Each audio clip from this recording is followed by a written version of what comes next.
어려운 경제를 시원하게 씹어드립니다. 최경영의 오도독.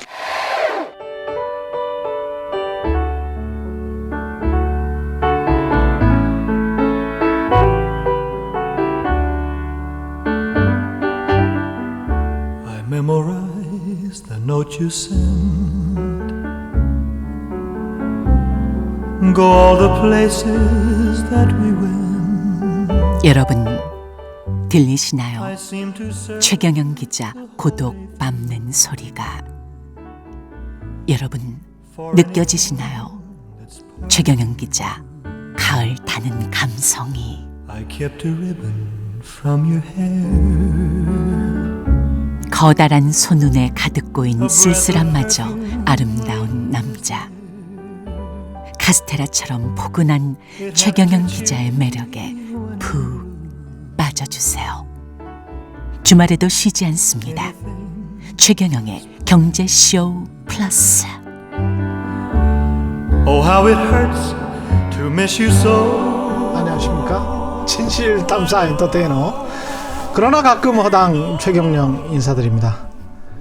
노래가 엘비스 프레슬리, 예, Anything That's Part of You, 예, 라고 합니다. 제가 부드럽지 않은데요. 탐사보도 기자를 오래 해서, 예, 근데 마음은 좀 부드러운 걸로. 근데 저 사람을 만나면 그렇게 부드럽게 하질 못해서 그게 좀 문제긴 합니다. 주말에 지식도 재미도 인기도 웃음도 플러스 마구마구 되는 최경영의 경제쇼, 경제쇼라 그럴 뻔했습니다. 경제쇼 플러스 시작할 건데요. 오늘은 미리 예고해 드린 대로 청취자 여러분들의 여러 같은 요구로 한 번 더 모셨습니다. 이분, 예, 인구학의 권위자이자 베트남 정부의 인구정책 자문을 맡고 계신 조영태 서울대학교 보건대학원 교수십니다. 안녕하십니까? 네, 안녕하십니까? 예. 방금 사실은 오늘 방송을 마치고 녹화를 지금 하러 오셨죠? 네. 예. 그래서 두 번째 지금 뵙고 있는 거예요. 네. 거고요. 우리 경제쇼 청취자 여러분들께서는 세 번째 이제 뵙게 되실 것 같습니다. 늘 소통하는 최경영의 경제쇼 플러스 댓글 빼놓을 수가 없죠. 보름 전에 출연하셨고 지난 이제 목요일에 출연을 해서 여러 댓글들이 많습니다. 당시 보름 전에 출연했을 때 댓글들 중에서 더 좀 소개를 하겠습니다. 최근 베트남도 이철환 님이시죠. 최근 베트남도 도심에는 인건비가 꽤 많이 상승해서 기업들이 부담이 된다. 이런 이야기를 들었다고 하는데요. 어떻습니까? 네, 뭐 맞습니다. 지금 베트남의 정부는 최저 임금 상승하는 거를 좀 이렇게 올라가는 걸 막고 있는 상황이고요. 네. 근데 그럼에도 불구하고 해외에서 굉장히 많은 사람들이 하노이와 호치민을 중심으로 해서 투자가 이루어지다 보니 베트남의 노동시장에서 노동력에 대한 수요가 높아지고 네. 그래서 노동의 가치가 높아지고 있는 건 사실입니다. 그렇죠. 네. 이러다 보면은 중국의 인건비 수준으로 따라가는 게 뭐 금방일 것 같습니다. 뭐 그렇지는 않을 것 아직은 같습니다. 아니고요. 예. 근데 이게 중국 인건비 대비해서 한 60% 정도 됩니까 지금? 지금 현재 최저 인건비로 본다면 네. 하노이하고 호치민이 다른데 예. 하노이가 약 한 180불 정도가 됩니다. 예. 예, 그러니까 월요? 월. 예. 그러니까 낮은 편이죠. 그러네요. 예, 그러나 이제 그렇게 받는 경우는 거의 드물고요. 예. 그보다는 좀 더 많이 받게 되고 지금 대졸자가 베트남 사람이 베트남 기업에 취업했을 때는 약 한 300에서 350불 정도를 예. 생각을 하고 있더라고요. 예. 그러면 한 40만 원 정도. 그렇죠. 예. 예. 그러면 아직 중국 수준에는 좀 많이 못 미치네요. 예, 그런데 이제 이런 게 있습니다. 베트남의 전반적인 인건비는 낮은 건 사실이지만, 네. 그러나 이 매니저리얼, 그러니까 매니저 수준에 올라갈 법한 한 예. 그러니까 이 외국 기업에서 좋아할 만한 사람들은 수요가 너무나 많아서 지금 아세안 국가들 중에 그 사람들의 임금 상승률은 제가 알기로는 지금 최고입니다. 그러니까 똑똑한 중간 간부급 맞습니다. 인원이 많다. 예, 그분들에 대한 임금은 지금 굉장히 상승을 하고 있고요. 네. 지금 여기 말씀해 주셨던 베트남의 도심의 인건비가 꽤 많이 상승해서 부담이 된다는 말씀이 사실이라고 생각이 듭니다. 예. 이선우님 같은 경우에 베트남 길거리 치안을 걱정하셨는데 네. 오토바이 천국이라서 날치기, 소매치기 당하는 사례가 많아서 네. 영사관에서 주의사항까지 알려줬다. 네. 이것도 사실입니까? 지금 호치민의 경우에는 정말로 오토바이 날치기가 꽤 많이 기승을 부리고 있다고 해요. 예. 근데 이거는 굳이 뭐 외국인만이 아니고 예. 베트남 사람들한테도 지금 이런 일이 있기는 있는데 그렇죠. 그런데 이제 치안이라는 거는 그런 식의 치안도 있고 좀 더 이렇게 좀 좀 무거운 범죄를 그렇죠. 또 얘기할 수 있는데 예. 그 경우에는 아마 다른 아세안 국가들에 비해서는 좀 더 안전하게 느끼실 것 같고요. 실제로 최근에 저도 한 번은 그랬었는데 호치민에 갔더니 택시를 타고 호텔을 들어가는데 이 예. 호텔 아저씨의 이 미터기가 있잖아요. 예. 미터기가 갑자기 600만 동으로 확 바뀌는 거예요. 오. 그래서 제가 어떻게 된 거냐 그랬더니 예. 이걸 내야지만 된다고. 그 문이 안 열려요. 저도 경험을 했어요. 그래서 제가 약간의 안 되는 베트남 말로 예. 나는 여기 베트남에서 살고 있는 난 정부에서 일하고 있는 사람인데 예. 내가 당장 내가 전화하겠다고. 그래서 그러니까 그러니까 택시분이 저를 그냥 내리라고.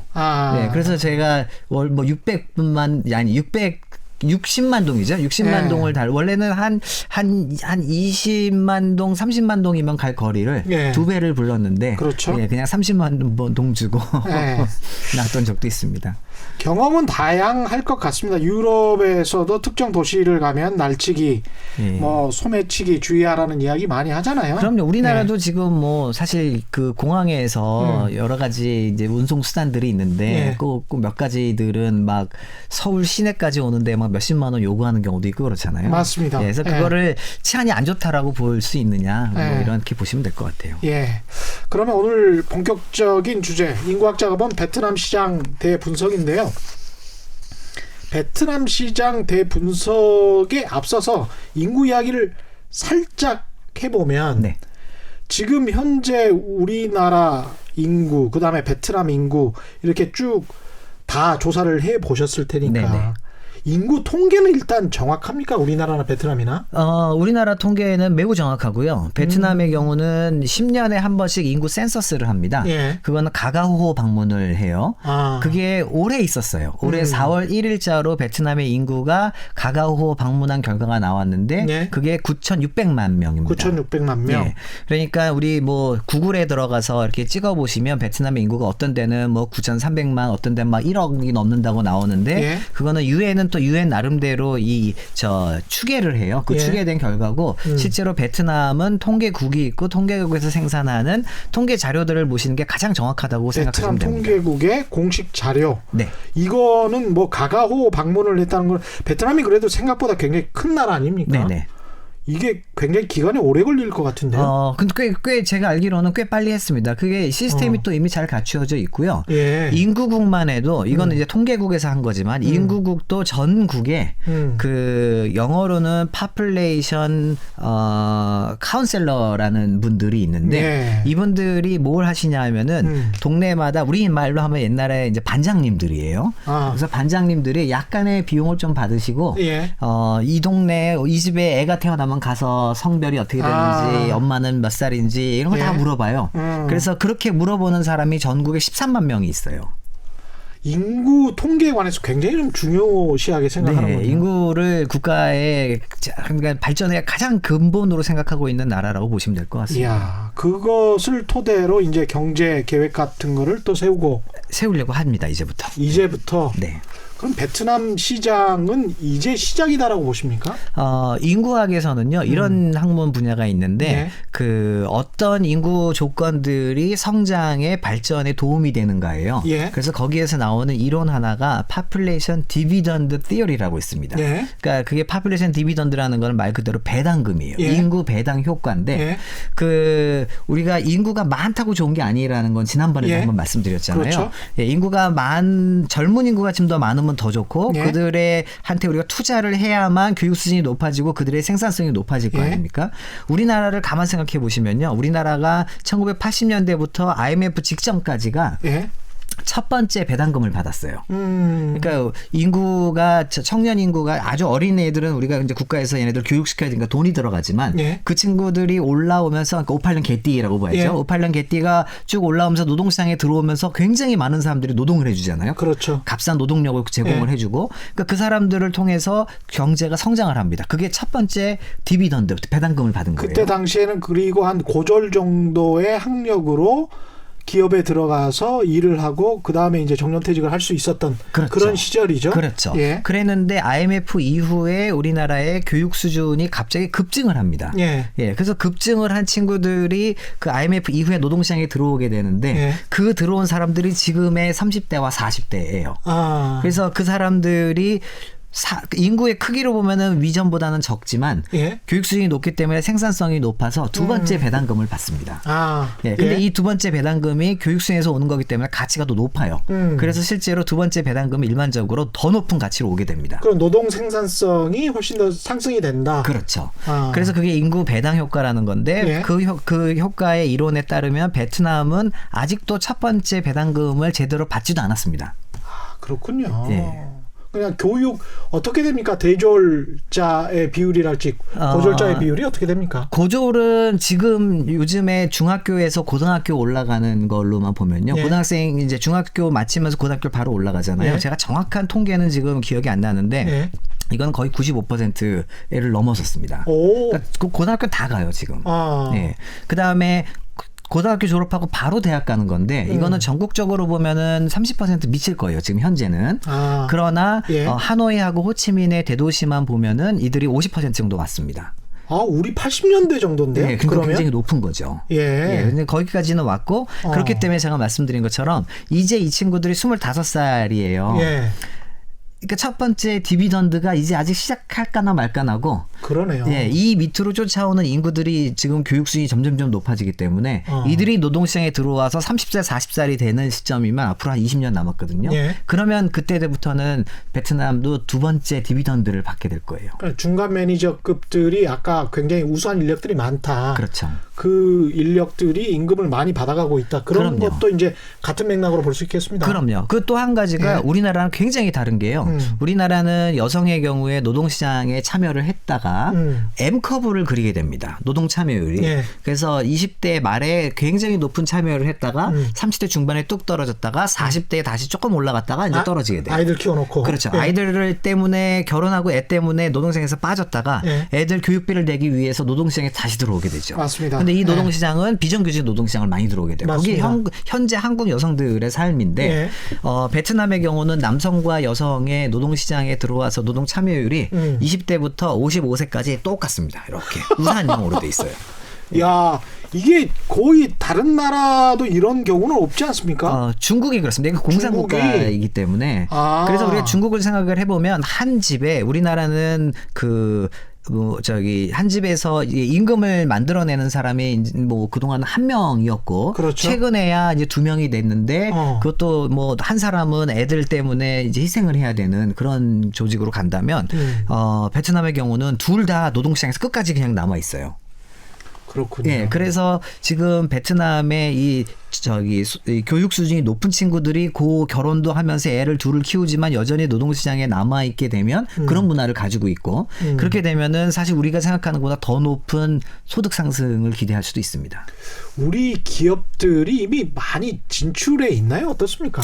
굉장히 많이 진출해 있는 걸로 저는 알고 있고요. 그렇죠. 예, 그 뭐 대기업들은 지금 안 들어간 기업이 없는 것 같아요. 그렇죠. 예, 그리고 현지 법인들은 아직 거기서 비즈니스 시작은 안 하더라도 현지 법인들은 다 준비를 해놓고 있고요. 그럼 네, 중소기업들도 많이 들어가 있습니다. 그럼 새로 이제 진출하려고 하는 사람들이나 네. 또는 베트남 시장에서 기회를 보려고 하는 사람들 입장에서 봤을 때는 좀 늦었다 이런 생각도 들 수 있지 글쎄요. 않을까요? 이게 네. 하노이나 호치민을 생각하면 워낙 한국 사람들이 지금 이미 많이 들어가 있어서 네. 제가 알기로는 하노이 호치민에 지금 30만 명 이상의 한국인이 살고 있는 걸로 어휴, 들었거든요. 예. 그렇게 따져보면은 이거 너무 벌써 한국 사람들 많은 예. 거 아니야 생각할 수 있지만 베트남이라는 국가가 제가 지난번 시간에 예. 나왔을 때 말씀드렸지만 굉장히 긴데 하노이하고 호치민에만 사람들이 사는 게 아니라 이 그렇다고 나라에는 그랬죠? 13%만 하노이 호치민에 살고 있어요. 나머지는 다 국가에 흩어져 있어서 그 흩어져 있는 다른 그 성들도 외국인 투자를 유치하려고 굉장히 노력 중에 있습니다. 아, 그렇군요. 예, 그래서 그런 것도 감안을 해보시면 좋을 것 같아요.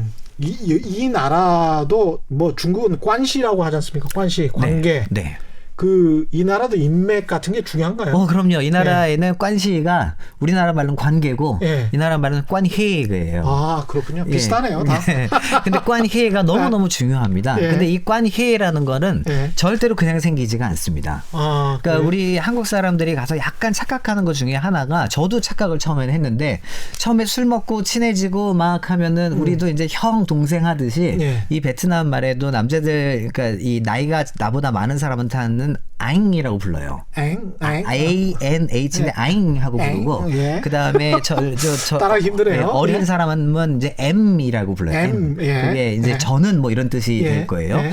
그래서 아잉 하면서 M 하면서 너무 친해지고 막 그러고 하고 나면 한국 사람 와서 내가 저 사람들이랑 친구가 됐나 보다 생각을 합니다. 예. 그렇지 않습니다. 절대로. 아, 그렇지 않군요. 예, 절대로 예. 친구가 되지 않고요. 예. 그다음에 속마음이 있군요. 그럼요. 예. 그다음에 내가 돈을 많이 썼어요. 그러면 돈을 썼으니까 되겠지. 절대로 되지 않습니다. 그럼 어떻게 해야 친구가 됩니까? 관회를 만들어야 돼요. 관회를 만들어야 되는군요. 그러니까 관회라는 거는 돈과 그다음에 술로만 이루어지는 게 아니라 예. 서로의 그 신뢰가 생겨야 되는데 뭔가 히스토리가 있어야 되는군요. 그럼요. 이 신뢰라는 건 그냥 생길 수 있는 게 아니거든요. 그러니까 더 많이 이렇게 부딪히고 함께 뒹굴고 이런 모습들이 있어야 되는데 이제 한국 사람들은 아무래도 또 그 문화가 특히 청년들이 보기에는 이거 지금 왜 이런 문화가 다 있지 이런 생각할 수도 있을 것 같아요. 예. 네, 그런데 그래서 제가 요즘에 어떤 얘기를 하냐면 예. 과거에는 제가 책을 이제 뭐 시리즈로 이렇게 써 왔는데 2016년에 제 첫 번째 책을 냈거든요. 예. 거기서 무슨 얘기를 했냐면 청년들이 해외로 더 진출할 수 있도록 그 전에 정부에서는 청년들이요 뭐 중동을 가자 그랬는데 국가가 실제로 만들어 놓은 시스템은 없이 중동 가라 그랬던 거고. 예. 그러고 지금은 그래서 제가 그때 얘기했던 게 그냥 가라 그러지 말고 시스템을 만들어줘라 청년들이 갈 수 있게. 네. 그래서 이번 정부가 뭘 만들었는지는 잘 모르겠습니다만 아무래도 뭐 준비를 했겠죠. 예. 그런데 제가 요즘에 드는 생각은 그 시스템을 청년용으로 만들어야 되느냐 아니면 오히려 관회라는 그 관계 문화가 우리나라도 있었잖아요. 그렇죠. 우리도 지금 뭐 아마 40대 후반 위에 있는 분들은 대부분 네. 다 그걸 느끼실 텐데. 그렇죠. 그래서 저는 드는 생각이 차라리 은퇴하신 분들이 가셔서 거기서 새로운 삶을 살 수 있도록 그런 술 거를- 좋아하시는 분들. 네, 뭐 술도 있지만 그런 관회 문화가 예. 어려서부터 체득이 되어 왔는데 그거를 지금은 한국 사회는 이제 그걸 바꾸어 나가고 있고 체질을 되게 이제 개인주의적으로 합리적인 문화로 조금씩 바뀌고 있죠. 그렇죠. 아. 그러니까 이거를 청년들의 입장에서 보면은 한국에도 그런 문화는 없는데 베트남에 가도 없으면 이거는 그냥 새로운 거예요. 그래서 나는 새로운 거에 적응을 해야 돼. 근데 힘들겠습니다. 오히려. 아저씨들은 뭐 제가 아저씨니까 아저씨라고 표현을 하면 아저씨들은 우리도 알기 때문에 가면은 이거 내가 옛날에 알고 있었던 그런 느낌들을 많이 받아요. 그러면은 우리가 사업을 한다 그러면 거기에서 아무것도 모르는 이제 모른다는 표현보다는 새로운 거를 접하는 사람과 그래도 과거에 나도 경험했던 거를 거기서 다시 경험하는 사람이 누가 더 유리할 거냐. 그럼 오히려 후자가 더 유리할 수가 있어서 저는 정부가 그렇지 않아도 지금 우리나라에서 은퇴하시는 분들이 한국에서 뭔가 예전에야 뭐 치킨집도 여시고 자영업도 하시고 그랬는데 지금은 자영업 경기가 거의 죽었기 때문에 그렇죠. 뭘 하실지 모르고 있는 지금 상황이거든요. 예. 그분들이 오히려 지금 진출을 조금 하실 수 있게 도와주는 그 시스템을 좀 갖춰놓으면 어떨까라는 생각이 좀 듭니다. 그러면 오랜 시간을 거쳐서 이루어 놓은 신의 관계 이런 게 비즈니스 하는 데는 굉장히 중요하겠다. 많이 중요하죠. 또 뭐가 중요할까요? 베트남 그러니까 개인이 사업을 하려면 아무래도 이제 그 베트남 문화를 좀 알면 좋을 거는 같은데 예. 네, 문화를 다 알지를 못하기 때문에 예. 아주 많은 분들은 이거를 이제 우리나라식으로 베트남 사람들을 대하는 경우들이 조금 있어요. 예. 그러니까 예를 들면 이런 겁니다. 베트남 사람들이 부지런하다고 막 얘기를 듣고 알려져 갔는데 있죠. 예. 갔는데 가보면은 뭐야 하나도 안 부지런하네 이런 예. 생각들을 많이 드실 거예요. 그다음에 프렌들리하다고 갔는데 하나도 안 프렌들리하네. 그다음에 베트남 사람들은 뭐 일을 할 때 확실하게 한다고 갔는데 중간에 하다 마네. 이런 생각들이 이 말씀들을 네. 많이 하세요. 그래서 야, 이 사람들 우리가 생각했던 거랑 다르구나라는 말씀들을 하시는데 사실은 이거는 그 나라의 문화를 우리의 기준으로 평가를 했기 때문이고요. 그렇죠. 예, 그거를 조금 더 이들의 문화 속에 들어가서 좀 평가를 해주셨으면 하는 바람입니다. 예컨대 뭔가 만일에 이유가 있겠죠. 그렇죠. 나름대로. 아니, 이유라기보다는 이게 그냥 그들의 문화예요. 예를 네. 들어서 이런 겁니다. 우리나라의 일하는 문화를 좀 선진국이라고 할 수 있는 스웨덴의 저 기업에서 와서 우리를 봤다. 그럼 우리를 굉장히 부지런하고 뭐 일을 끝까지 잘하고 퍼펙트하게 해놓고 이렇게 평가를 할 거냐? 미쳤다고 예. 미쳤다고 그런 이야기를 많이 그 신문지 기사에도 많이 나왔었죠. 사실. 예, 그러니까 이제 예. 그런 식으로 예. 조금은 좀 이 문화를 바라보는 그 위치를 좀 바꿔서 생각해 보시려고 노력을 좀 많이 했으면 좋겠다는 생각이 예. 듭니다. 스웨덴 사람들의 뭐 일과 가정이 철저하게 양립하는 그런 문화니까 우리처럼 뭐 지금은 많이 줄어들었습니다만 과거에 뭐 12시간, 15시간씩 일하고 밤에까지 일하고 뭐 이러면 그렇죠. 예. 미쳤다라는 이야기밖에 안 나오죠, 실제로. 그 베트남에 진출을 하는 사람들 입장에서 포인트 같은 거를 좀 알려주셔야 될 것 같은데 이제 성공을 했던 기업들도 좀 보셨을 것 같고 네. 실패를 했던 기업들 그다음에 자영업들도 네. 보셨을 것 같고 그렇습니다. 그러니까 실패를 한 기업들을 좀 봤는데요. 저는 뭐 기업을 하는 사람은 아니기 때문에 네. 정확하게는 모르지만 네. 제가 봤을 때는 조금 이렇게 생각들을 하시는 것 같아요. 그러니까 베트남에 부동산 투자들도 많이 하시잖아요. 예. 그거 하신 분들이 저한테 하는 이야기가 왜 안 뜨냐는 거예요. 부동산이 안 뜨냐? 왜 안 뜨냐? 자고 나면은 뭐 500만 원씩 1000만 원씩 떠야 되는데 내가 가서 투자를 했는데 왜 안 뜨냐? 남들 다 투자해서 성공했다고 하는데 맞습니다. 그게 벌써 한 10년 정도 된 것 같은데요. 제가 예. 베트남 부동산 뭐 활개치고 예. 뭐 이런 것들이 근데 그게 예. 이제 왜 그러냐 하면 예. 첫 번째로 생각을 해보면 우리가 그러니까 한국에서 예컨대 성공을 했던 나의 삶과 나의 뭐 사업을 쭉 생각해 보시면 어느 날 갑자기 들어가가지고 바로 성공하지 못하셨을 거예요. 축적된 그 실패와 성공의 누적된 경험치가 지금의 나의 성공을 분명히 가져왔었을 텐데 예. 베트남에 딱 가시면 나는 한국에서 성공했으니 베트남에서도 내일 바로 성공할 거야 라고 생각들을 많이 하세요. 내가 샀으니까 올라야 돼. 뭐 그렇죠. 이런 거죠. 근데 예. 그거는 절대 불가능한 일이거든요. 예, 그래서 조금 이렇게 좀 장기적으로 투자도 사실은 한국보다 더 많이 해야 되는 게 맞고 예. 시간 투자도 훨씬 많이 해야 되고 예. 오히려 여기에 자기는 여기 있으면서 베트남에다 한 사람 놓고 왜 이렇게 일이 안 되냐라고 이야기하는 작은 기업들이 많이 있는데 그러네요. 될 수가 없어요. 그거는 여기서도 한 사람이 있으면 일이 안 되는데 그래서 정말로 성공을 하는 기업들을 보면은 그게 이제 대기업들이 더 성공이 가능한 이유가 이 인적 자원을 쫙 보내서 그렇죠. 거기서 꾸릴 수가 있기 때문이거든요. 그래서 이건 대기업이 아니라 중소기업이더라도 실제로 성공을 하려면 조금 더 장기적인 투자와 더 많은 그 인적 자원 투자, 그다음에 시간 이거를 조금 더 보셔야만 예, 성공을 할 수 있느냐 없느냐가 결정이 될 텐데 그러네요. 우리는 해외를 가면 무조건 성공해야 된다고 생각을 하니까 그것도 바로 예. 그러니까 부동산도 마찬가지입니다. 우리나라에 가만 생각해 보시면요. 예. 우리나라의 아파트 값이 자고 나면 막 1000만 원씩 떴던 때가 있었어요. 예. 그게 80년대였을까요? 90년대였을까요? 2000년대였을까요? 뭐 80년대도 그랬던 것 같고요. 예, 그런 제일 많이 떴을 때는 2000년대였습니다. 2000년대. 예, 예. 80년대 서울의 경우에는요, 아파트가 물론 뭐 아파트라는 게 이제 생겨서 그때 맨 처음 아파트가 생겼을 때는 우리 윤수일 씨의 아파트에 예. 보면 그 황량한 예. 다리를 건너 뭐 이렇게 예. 가잖아요. 그때는 아파트가 별로였고 그러다 80년대 말에부터 아파트라는 것들이 강남에 올라오면서 이제 가격이 좀 올라갑니다. 예. 그때가 언제냐 하면은 58년 개띠분들이 가정을 꾸리기 시작을 하셨을 때였어요. 그래서 가정을 이제 꾸리셨고 그 다음에 집을 조금 큰 데로 옮기셔서 계속 밑에 쫓아오는 인구가 많으니까 예. 이걸 받아줍니다. 그러면 자꾸 이제 아파트 가격은 올라가잖아요. 예. 그러다가 이분들이 이 아파트 가격이 제일 많이 떴을 때가 언제냐면은 우리나라 2005년부터였어요.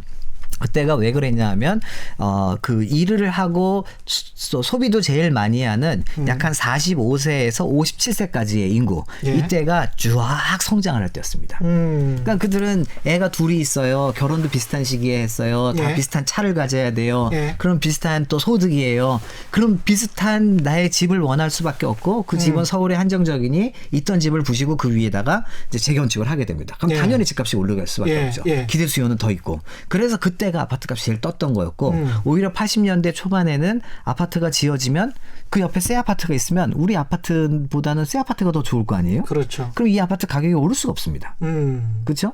수요가 없는데. 옆으로 약간 새는 말이긴 하지만은 너무 궁금해서요. 그 인구 한국 인구로 보자면 지금 58년 개티 이야기 하셨으니까 제가 몇 년 전 그것도 한 10년 전부터 나왔던 이야기인 것 같은데 건설업계에서 58년 개티를 포함해서 은퇴를 하기 시작하면 전원주택이 뜬다.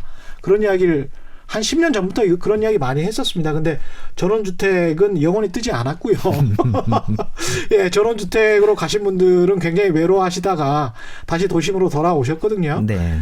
이게 인구로 놓고 봤을 때 부동산 시장의 트렌드 변화를 예측할 수 있을까요?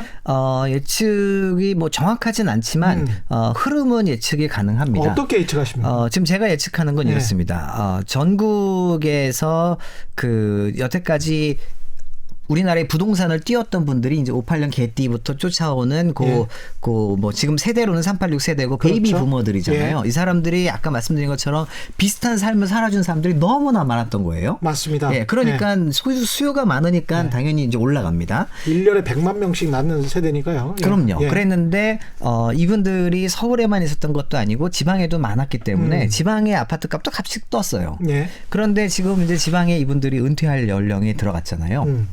그러면은 지방에서 이분들이 은퇴를 하면 예. 아이들이 그분들의 자녀분들은 대부분 또 서울이나 수도권으로 그렇겠죠. 보내잖아요. 예. 그러면은 갑자기 한 가구가 둘이나 세 가구로 바뀌게 됩니다. 그렇습니다. 그러면은 이 한 가구를 그대로 유지하기가 버거워지잖아요. 그렇죠. 그럼 이거를 정리를 하고 싶어요. 예. 그럼 정리를 하려고 또 게다가 나는 은퇴를 하니까 예. 그럼 정리를 하려고 내놓으면 이거를 받아주려면 그 밑에 쫓아오는 사람이 저보다 많아야지 좋을 거 아니에요. 그렇습니다. 그런데 지방의 인구는 그 인구는 다 줄어들고 있습니다. 지금. 지방 인구는 계속 줄어들고 있고. 예. 예. 그렇다면은 지방에 결국에는 부동산이 어떤 한 지역 잠깐 오르는 거는 가능하지만 예. 전반적으로는 지방의 부동산이 좋아질 가능성은 사실은 별로 없겠죠. 지역 소멸 이야기까지 하니까요. 그렇죠. 예. 자, 그렇다면 지방에도 자본이라는 게 존재하는데 예. 이 지방 자본들은 어디를 갈 거냐? 예, 결국에는 좀 사람들이 더 많이 몰리는 곳에 자본은 몰릴 수밖에 없겠죠. 그렇습니다. 예, 그것이 바로 서울이 되겠죠. 다시 집중화. 그래서 정부는 안타깝네요, 예, 이게. 정부는 그거를 규제하려고 하지만 예. 사실은 규제가 중요한 게 아니라 지방이 살지 않으면 제가 계속 지방 말씀드리는 이유가 그렇죠. 우리나라의 거의 지금 대부분의 사회 문제의 중심에 지방 소멸이 있어요. 이 작은 땅덩어리 그러니까 우리가 이거를 흩어놓으면요 우리나라 인구 밀도가 그렇게 높은 나라가 아니에요. 예. 서울 수도권에 몰려 살기 때문에 우리가 많다고 느끼는 거죠. 그렇죠. 저희 내국인만 예측을 해보면요. 예. 그냥 지금의 출산율과 그 다음에 사망률이 이렇게 유지가 된다고 보면은요. 내국인만 보면은 지금 우리 5천만이 있지만 2100년에 우리나라의 인구는 약 1800만 명으로 줄어들 겁니다. 아유. 예. 그럴 수밖에 없습니다. 왜냐하면 사망은 많이 하시고 태어나는 인구는 적으니까. 자, 그러면 1800명이 지금처럼 서울 수도권으로 몰리게 되면요. 예. 1800만 명 중에 약 한 1400만 명이 서울 수도권에 있을 거예요. 이야. 그럼 400만 명이 심각하군요. 그냥 지금 한 50% 정도잖아요. 지금 50%죠. 서울, 경기, 인천 합해서 한 50% 전체 인구의 우리 그렇죠. 5,200만 명 중에 그렇죠. 예. 그런데 그때 되면 한 70%가 넘게 되는. 그렇죠. 왜냐하면은 그 지방에는 청년들이 없기 때문에 재생산이 이루어질 수가 없잖아요. 예. 예. 그러니까 더더욱 자원은 애 키우려면 거기서 애를 못 낳아요. 그럼 키우려면 다 서울로 와야 돼서 오히려 서울로 더 집중이 더 심화될 거라는 거죠. 야, 이 정말 끔찍한 미래네요. 그렇게 보면은 개인 입장에서 봤을 때는 최소한 광역도시 정도에서는 살아야 된다. 이런 결론이 나올 수도 있겠습니다. 뭐 근데 그렇지 하지 않기 위해서 사실은 지금부터 정부에서는 제가 계속 말씀드리는 이 지방의 그 서울 수도권으로 몰리고 있는 자원을 지방으로 흐트러줄 필요가 있는데 사실 그게 뭐 노무현 대통령 때 혁신도시를 만들고 세종시를 만들어서 흐트러 놓으려고 했었어요. 그런데 그때 그게 지금 혁신도시들이 성공을 했느냐 보면 거의 성공을 못했습니다. 인구 분산 효과가 거의 없거든요. 근데 그 그렇군요. 이유가 왜 그러냐면 혁신도시를 만들어 놓는 거는 그 계획 자체는 좋았는데 어디에 혁신도시가 생겨야 되는지가 굉장히 정치적인 그 이해관계에서 만들어졌던 거예요. 그러니까 사실 거기 생기지 말고 다른 데 생겼어야지 더 좋았을 거를 거기서 만드는 바람에 그래서 혁신도시의 효과가 오히려 없었던 거죠. 그래서 그런 게 좀 안타까워요. 그래서 지금부터 우리가 지방 정책을 지금 편다 그러면 정치적인 그런 이해관계는 걷어내야 되는 게 맞습니다. 효율성의 측면에서 보자면 이미 좀 어느 정도 기존 인프라가 깔려 있는 도시로 혁신도시가 갔어야 된다. 그렇죠. 근데 이제 전혀 발전 그 기존 인프라가 별로 안 깔려 있는 곳에 지역민들의 염원이다라고 해서 그쪽으로 그렇죠. 가다 보니까 오히려 효율적이지 못했다라는 그렇습니다. 그런 말씀이신 것 같고요. 베트남 이야기로 다시 돌아가서 이 사람들에게 꼭 기피해야 할 것, 뭐 종교나 관습 같은 것들 뭐 이런 게 있을까요? 글쎄, 종교는 베트남은 매우 이렇게 자유로운 종교를 가지고 있어서 카톨릭도 있고 불교도 있고 뭐 기독교도 있고 그다음에 아주 뭐 토속 신앙도 있고 종교 금지 뭐 이런 거 거 없습니다. 아니 중국 같은 경우에 지난번에 이제 안유아 교수 이야기했었습니다마는 성균관대학교 안유아 교수 나와서 중국 같은 경우는 그 기독교 전도가 안 된다고 그러더라고요. 네, 여기는 그렇지는 않습니다. 여기는 뭐 천주교 신자도 한 15% 정도 있고요. 프랑스의 영향 때문에 그렇군요. 네. 그렇군요. 네.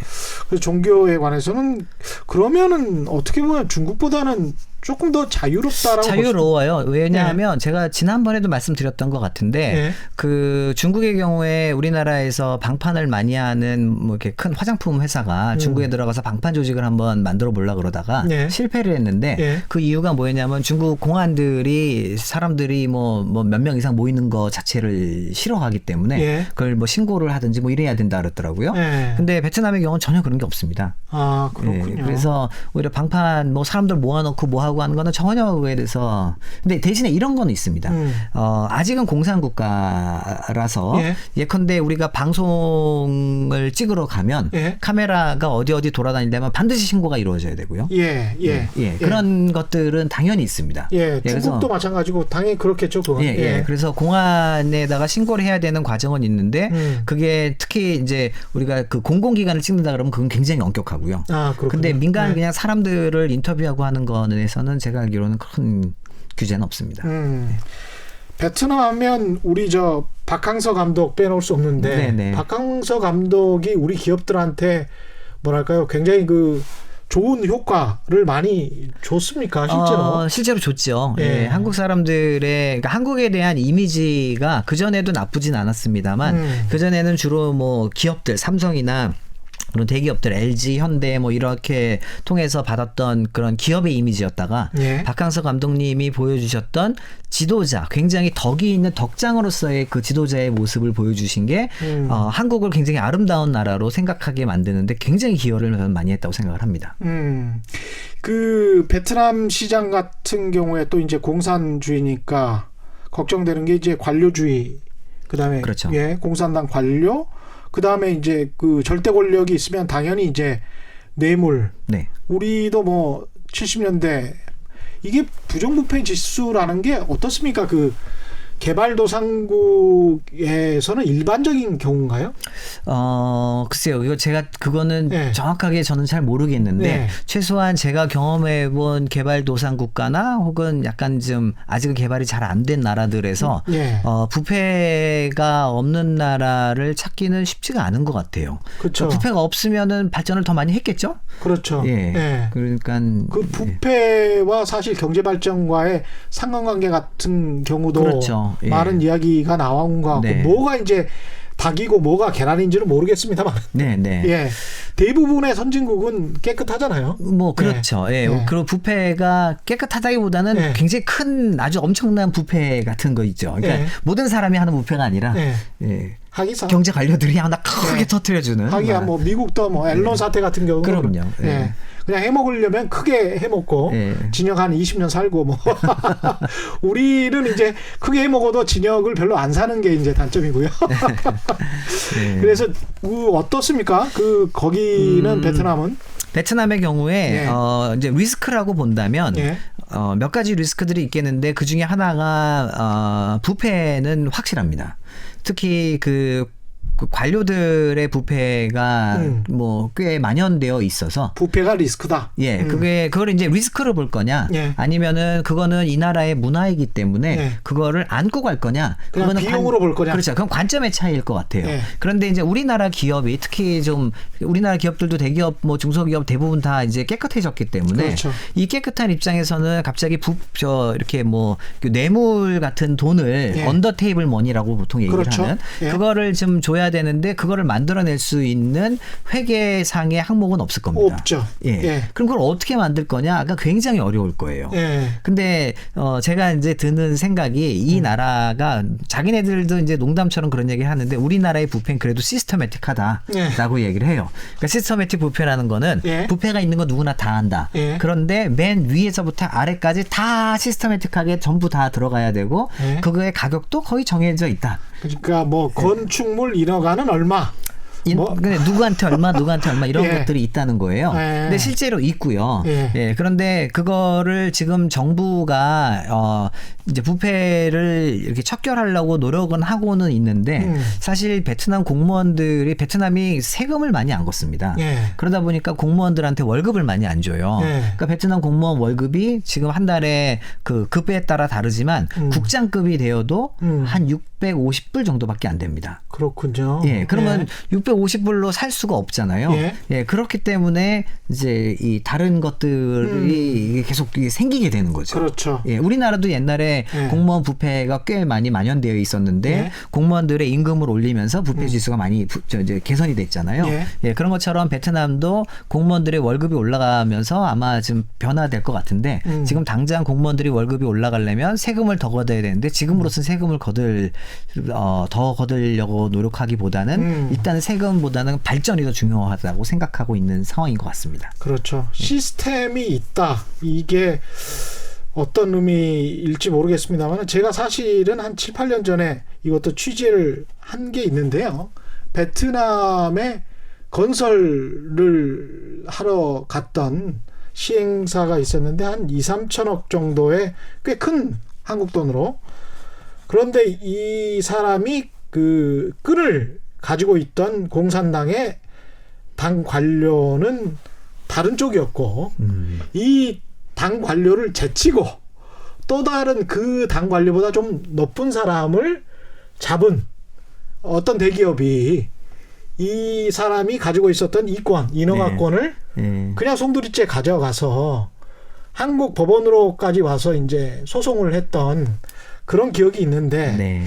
그런 리스크도 있을 것 같습니다. 네. 예, 시스템이 있다라고는 하지만 그 안에서의 내부 그 관료들의 싸움이 있더라고요, 이게 또. 그럼요. 그거 엄청 중요합니다. 그게. 예. 그리고 이 또 관료분들이 아까 말씀드린 것처럼 자기가 그 공무원만 해서는 살기가 팍팍할 가능성이 커서 예. 대부분 아주 많은 분들이 이제 고위직으로 올라갈수록 또 그 이제 가족의 다른 한 사람은 자기가 하는 일과 관련해서 이렇게 조금 뭐 나쁜 표현을 하면 이권을 챙길 수 있는 그런 사업을 하게 되고 예. 좋은 표현으로 한다면 지금 그 정보를 잘 활용하는 그렇죠. 그런 예. 사업체를 가지고 있는 경우들이 많아서 예. 그래서 그거를 우리가 이렇게 봐라 이게 부패가 만연한 나라야라고 평가를 할지 아니면은 말씀드린 것처럼 그게 이렇게 시스템으로 지금은 움직이고 있어서 그러니까 말도 안 되게 이 사람이 갑자기 돈을 막 이만큼 받고 예. 그랬더니 이 사람이 다음날 몰라요? 뭐 이렇게 하는 그런 건 없다는 거죠. 그래서 근데 그게 이제 우리나라의 기준으로 우리나라의 법으로 보면 그건 불법이 확실합니다. 그렇죠. 예. 예. 그래서 그게 이제 이 기업들은 가서 사업하시는데 매우 어렵게 느끼실 거예요. 그런 측면에서 예. 중국이랑 비교를 해보면 그런 측면에서는 어디가 더 자본주의적이고 어디가 더 공산주의적이고 이렇게 좀 비교가 될까요? 이게? 글쎄요. 저는 예. 제가 중국어를 잘 몰라서 그걸 예. 말씀드리기 좀 그런데 예. 저는 다시 베트남 말씀 한번 드리면 중국 예. 관련해서 지금 이 언더테이블 머니를 우리가 규제를 하잖아요. 그런데 중국도 규제는 하지만 중국은 이제 이 공공연하게 아직도 진행이 되고 있고 예. 자, 그러면 우리나라 기업들이 이 베트남에 빨리 바뀌어라라고 기다리는 사이에 중국 기업들이 지금이야 중국과의 관계가 별로 좋지 않아서 많이 못 들어가고 있지만 예. 결국에는 자본의 논리상 중국 기업들이 들어갈 수밖에 없다면 예. 그러면 중국 기업이 더 성장할 수 있는 이 베트남의 시스테매틱 부패 환경이 중국 기업한테도 유리한가 우리한테 유리한가? 당연히 중국 기업한테 유리합니다. 왜냐하면 익숙하니까. 그렇죠. 예. 그러면은 중국 기업들이 오히려 더 성장할 수가 있을 거예요. 근데 중국과 베트남의 관계는 참 어떻습니까? 좀 별로 좋아하지 않죠? 안 좋아합니다. 매우 그렇죠? 안 좋아합니다. 안 예. 좋아하죠. 네. 베트남 사람들이. 예. 제가 어제 예. 베트남에서 이제 제가 아는 분이 한 분 이제 들어오셔서 예. 관료신데 예. 이분이 말씀을 하시기를 베트남에 있는 예. 배를 70%를 더 늘리기로 결정을 했대요. 예. 지금 있는 거예요. 예. 근데 거기에 배라는 얘기가 뭐냐면은 군함을 포함한 70%를 늘리기로 예. 결정을 했다는 거예요. 그래서 왜 그러냐 했더니 중국에 대응하기 위해서예요. 그렇죠. 항상 뭐 중국의 침략을 받아왔으니까요. 예. 프랑스 전에는 안남이라고 그랬었잖아요. 그렇죠. 베트남을. 그렇죠. 그게 안남이 베트남인 예, 거죠. 안남이라고 했었는데 중국인들이 사실은 아직도 이런 생각을 가지고 있는 중국인들이 있습니다. 안남은 우리 땅이었다. 예. 그래서 베트남은 우리 땅이었다라고 공공연히 제 앞에서 말을 하더라고요. 네. 그래서 이 사람들이 다른 나라 사람들한테 가서는 한국도 우리 땅이었다. 뭐 이렇게 말할 가능성도 있겠구나. 뭐 전 세계가 다 중국 땅이었죠. 예. 뭐 몽골 징기스칸 생각해 보면 유럽도 우리 땅이었다. 뭐 이렇게 네. 끔찍하더라고요. 그래서 예. 이 사람들이 중화주의가 대단하다. 그렇죠. 예, 무섭다라는 생각이 했습니다. 제가 아는 국장님 한 분이 얼마 전에 은퇴를 하셨는데 이분이 중국이 참 자기는 중국이 아예 그냥 대놓고 싫다고 말씀을 하세요. 네. 근데 그 이유가 뭐냐면은 베트남 전쟁 이후에 예. 그 복잡하던 틈을 타서 중국이 침략을 합니다.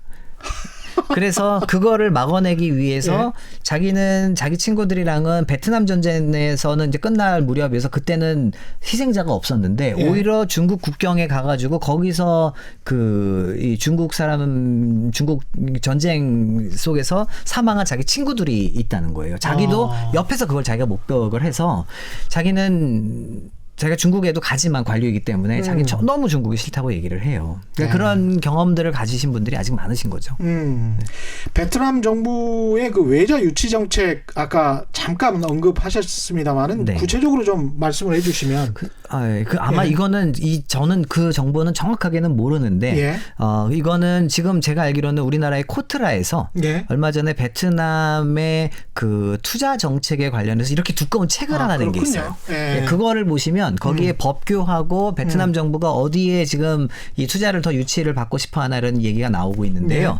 제가 제 책에서 잠깐 소개한 내용이 있습니다. 그게 뭐냐 하면은 지금 베트남 정부가 좀 받고 싶어 하는 외국의 자본을 받고 싶어 하는 곳이 일단은 여기가 농업 국가잖아요. 그래서 농업을 절대로 놓고 가고 싶은 생각이 없는 나라입니다. 그래서 농업의 그 4차 산업 혁명이 가미된 농산업 쌀과 관련된 그 스마트팜 뭐 예. 이런 쪽이 되겠죠. 예. 근데 그런 거를 지금 받고 싶어 하고요. 근데 그 이유가 뭐냐면 베트남 정부가 지금 도시 지역하고 농촌 지역하고의 임금 격차가 커지는 거를 당연히 알고 있고 예. 이거가 나중에 베트남에게 굉장히 큰 그 사회적 비용으로 돌아올 거라는 거를 지금 인식을 하고 있어요. 그렇죠. 그래서 이 도시는 도시대로 가겠지만 농촌 지역의 그 삶의 질을 증진시키기 위해서는 결국엔 소득이 증가해야 되고 예. 소득 증가를 해줄 수 있는 해외에서의 그런 농산업이 들어와 주길 원합니다. 예. 그 중에 하나가 이제 말씀드렸던 스마트팜 같은 그렇군요. 예, 그게 하나가 있고요. 그다음에 두 번째는 우리랑 똑같이 뭐 그 정보통신 기술을 활용한 예, ICT 기술의 예. 발전을 원하고 있고 그다음에 베트남도 지금 현재로서는 그 금융 시장이 매우 작아요. 예. 왜냐하면 기업이 웬만한 큰 기업들은 다 그 국영이고 그다음에 작은 기업들은 중소기업이 굉장히 많은데 예. 이 중소기업들은 대부분 가족들이 소유를 하고 있어서 주식이라는 개념을 가지고 있지 않습니다. 예. 그래서 주식 시장이 매우 작거든요. 아. 그럼 이제 해외 기업들이 들어가 있는데 해외 기업들이 아직은 베트남 주식에 상장한 기업이 없어요. 발전의 여지가 있겠습니다. 그것도. 그렇죠. 그러니까 네. 이게 이제 곧 발전을 할 거고 베트남 정부도 자기네 주식 시장을 키워야 된다라는 걸 인지를 하고 있어서 아마 금융산업도 저는 뭐 어디 가서 얘기를 할 때는 꼭 우리나라의 제조업이 들어가시는 것보다 오히려 금융산업이 지금부터 들어가서 그 베트남의 금융 시장의 발전에 좀 기여를 해줬으면 좋겠다라고 말씀을 좀 드리는데 그쪽도 아마 큰 기회가 있을 것 같습니다. 아까 말씀하셨던 인구 배당 효과 1단계도 아직 시작 제대로 안 했다. 네. 이 말씀을 꼭 기억해야 될 것 같습니다. 우리 70년대 후반이나 80년대 초반 정도라고 생각이 되어지네요. 네. 이게 지금 베트남 정부 입장에서 또 한국 기업에 대한 아쉬움, 뭐 기대, 뭐 이런 것도 있을 것 같습니다. 그래서 저희 책을 제가 혼자 쓴 게 아니라 예. 그거를 베트남의 사회과학원이라고 있습니다. 이건 예. 국가가 만들어 놓은 국책 연구기관인데 예. 거기서 일하시는 분들은 뭐 관료이시기도 하면서 학자인데 그분들의 말씀에 의하면 지금 현재는 한국 기업들에 대한 이미지가 너무나 좋고 그다음에 한국 기업들이 더 투자해 주기를 원하고 있고 예. 그런데 그게 하노이 호치민만이 아니라 좀 전국에 흩어져기를 좀 기대를 하고 있습니다. 아, 우리는 그렇군요. 워낙 우리는 그쪽에 모이니까 예. 지금 다른 지역도 같이 성장하는데 도움을 줬으면 한다라는 그 기대감이 있다고 말씀을 하셨고요.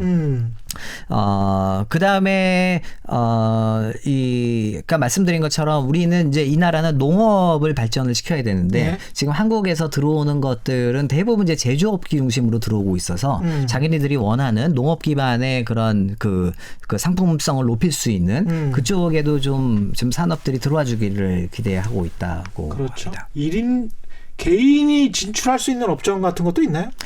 자영업 입장에서 봤을 때? 자영업 입장에서요. 예. 이거는 뭐 쉽지는 않을 거는 같아요. 예. 뭐 어디나 쉽지 않죠. 우리나라도 개인으로 창업하니까 우리나라도 그렇죠. 힘든데 예. 베트남에 가가지고 성공할 거라는 보장은 누구 다 못하는 거죠. 그렇죠. 예, 그렇지만 이제 그 시장의 변화를 좀 보면은 예. 그 인구가 이제 지금 현재 25에서 29세에 있는 인구가 예. 베트남에서 그 밑으로 있는 인구가 크기가 이제 거의 비슷비슷하고요. 그 위는 적습니다. 예. 근데 이 친구들이 지금 밀레니얼 세대예요. 그렇죠. 그리고 교육을 하노이 호치민에는 거의 50%가 대조를 했어요. 그렇죠. 그럼 이제 이 친구들이 올라가면서 그들이 원할 만한 거를 가지고 가시면 예, 그러면은 성공의 기회가 훨씬 더 있을 것 같아요. 그거를 뭐 가서 한국 레스토랑을 열어요, 뭘 열어요. 이거는 뭐 말씀드리기가 좀 그렇죠. 그러니 그게 이제 왜 중요하냐면요. 이렇습니다. 밀레니얼 세대, 우리나라의 밀레니얼 세대도 기성세대가 보면 저 친구들은 참 이해할 수가 없어라고 얘기하잖아요. 예. 이해할 수가 없는 게 당연합니다.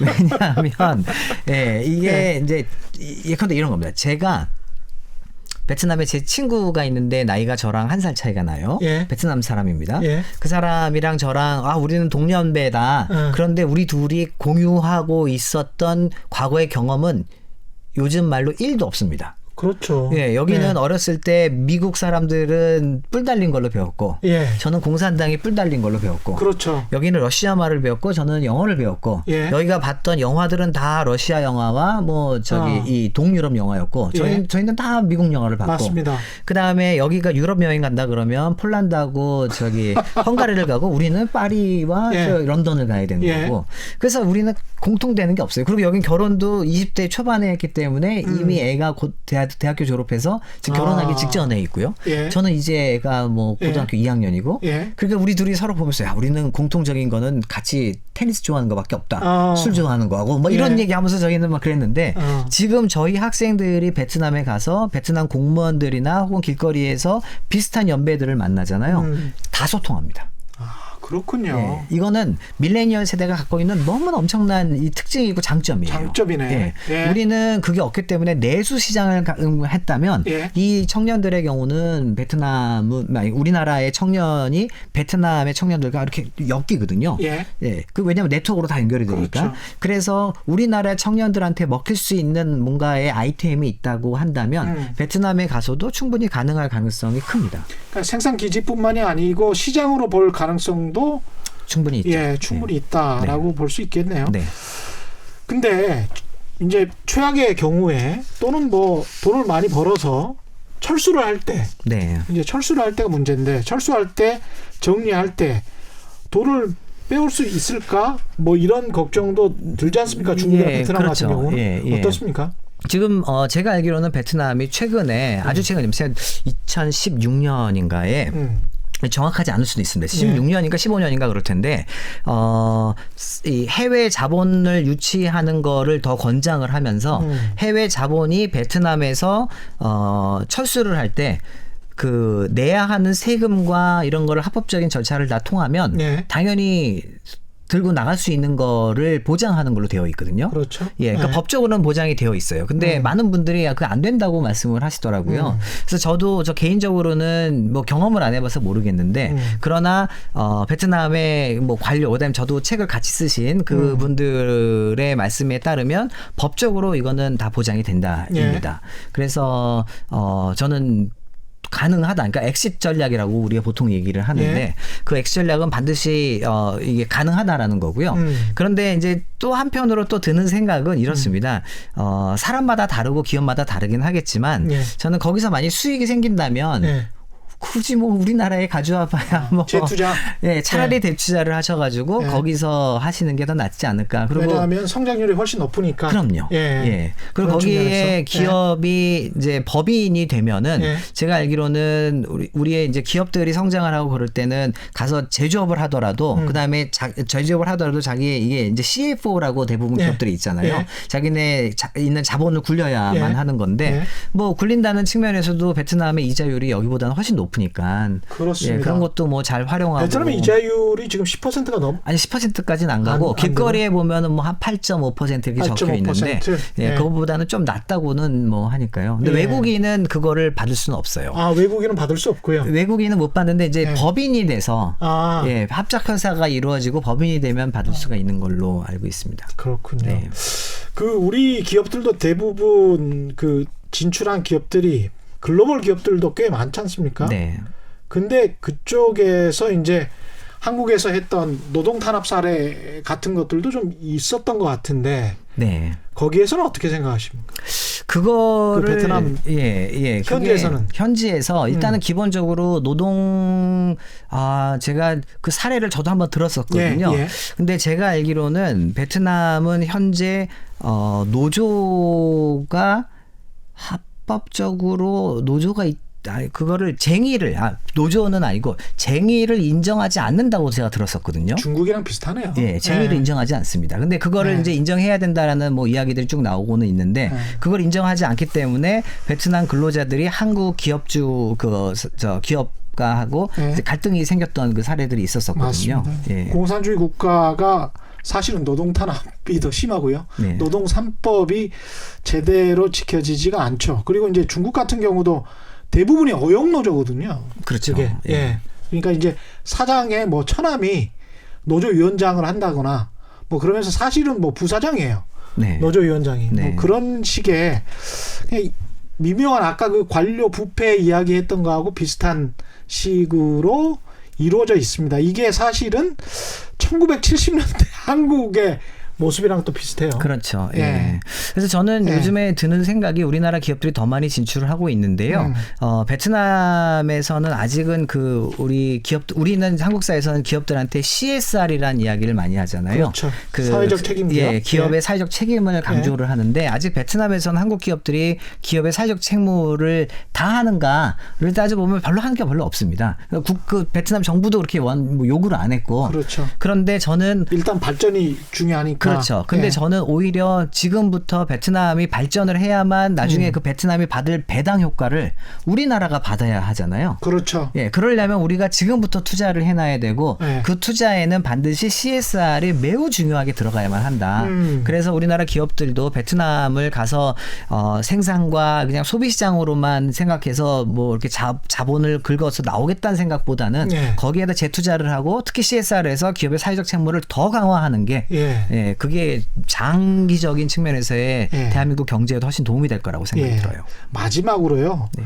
왜 이렇게 베트남이 매력적으로 끌리신 건지 그 이야기를 좀 해주십시오. 왜 베트남인가? 가장 컸던 이야기거는요. 네. 예, 실제로 뭐 중국에서 우리나라 기업들이 어려워져서 지난번에 제가 말씀드렸는데 네. 그 중국은 전문가가 많아서 예, 중국에 대한 이야기는 했는데 베트남은 정말로 전문가가 없더라고요. 그래서 저는 이제 제가 워낙 그 희소성의 가치를 높이 네. 사는 사람이라 네. 아무도 베트남에 대해서 공부하지 않는다면 내가 하겠다. 게다가 제가 하는 공부가 인구를 가지고 미래를 예측을 하니 네. 그거를 내가 하고 그다음에 국가가 이렇게 우리가 국가에서 투자가 이루어지고 이럴 때는 좀 이렇게 하이 레벨 네트워크를 갖고 있는 그런 뭐 학자가 있으면 좋으니 예. 아무도 없으면 그걸 내가 하겠다. 그래서 제가 이제 베트남에 관심을 좀 가졌던 거였고요. 그렇죠. 예. 어떤 의미에서는 이제 그렇게 해서 공부를 해서 전망도 굉장히 긍정적이고 낙관적으로 보시. 그렇죠. 그런데 이제 예. 거기를 좀 더 넘어서서 중요한 거는 봤더니 우리나라는 앞으로 한 15에서 20년 지나면 굉장히 고령 국가가 되니 예. 우리나라의 성장을 더 하려면 지속 가능성을 높이려면 예. 우리의 젊은 친구가 필요하고 그러니 베트남이라는 곳이 우리의 젊은 친구 믿을 만한 젊은 친구가 돼서 베트남이 성장의 그 인구 배당을 받을 때 우리도 옆에서 같이 받을 수 있도록 젊은 친구 하자는 인구 배당. 것입니다. 예, 예. 꼭 기억해야 될 것 같습니다. 지금까지 최경영의 경제쇼 플러스 오늘은 베트남 시장에 대해서 조용태 서울대학교 보건대학원 교수와 함께했습니다. 고맙습니다. 감사합니다. 예. 올바른 투자와 올바른 투표는 다르지 않습니다. 세상의 이익이 주말에는 따따블로 되는 최경영의 경제쇼 플러스 여기서 마치겠습니다. 베트남의 경제를 곰곰이 보다 보니까 베트남의 정치를 같이 알아야겠다. 역시 경제학은 정치 경제학이다. 다시 한번 생각합니다. 예, 여기에서 마치겠습니다. 고맙습니다. the whole day through for anything